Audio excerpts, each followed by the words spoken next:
Welcome back. ఎస్ఎల్బీసీలో చిక్కుకున్న 7 కార్మికుల ఆచూకీ ఇంకా లభించలేదు. 3 వారాలు దాటినా వారి జాడ తెలియరాలేదు. 24 గంటల పాటు సహాయక చర్యలు ముమ్మరం చేసి వెలికితీత ప్రయత్నాలు జరుగుతున్నాయి. ఈ సహాయక చర్యల్లో 11 ఏజెన్సీల బృందాలు శ్రమిస్తున్నాయి.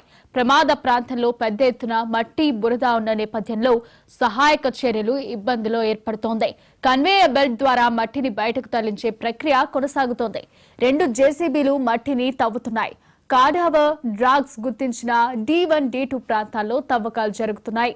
నాగర్ కర్నూల్ కలెక్టర్ బాధావత్ సంతోష్, ఎస్పీ గైక్వాడ్ నిరంతరం సహాయ చర్యలను పర్యవేక్షిస్తున్నారు.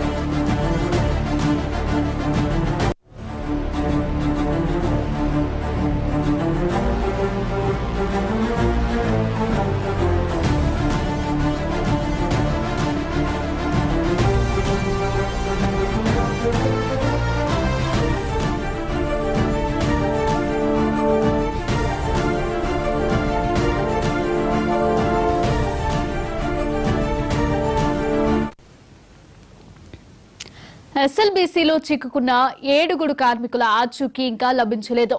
3 వారాలు దాటినా వారి జాడ తెలియలేదు. 24 గంటల పాటు సహాయక చర్యలు ముమ్మరం చేసి వెలికితీత ప్రయత్నాలు జరుగుతున్నాయి.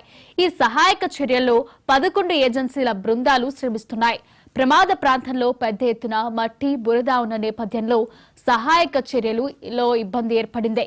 కన్వేయర్ బెల్ట్ ద్వారా మట్టిని బయటకు తరలించే ప్రక్రియ కొనసాగుతోంది. 2 జేసీబీలు మట్టిని తవ్వుతున్నాయి. కాడావర్ డ్రగ్స్ గుర్తించిన D1, D2 ప్రాంతాల్లో తవ్వకాలు జరుపుతున్నారు. నాగర్ కర్నూల్ కలెక్టర్ బాధావత్ సంతోష్, ఎస్పీ గైక్వాడ్ నిరంతరం సహాయక చర్యలను పర్యవేక్షిస్తున్నారు.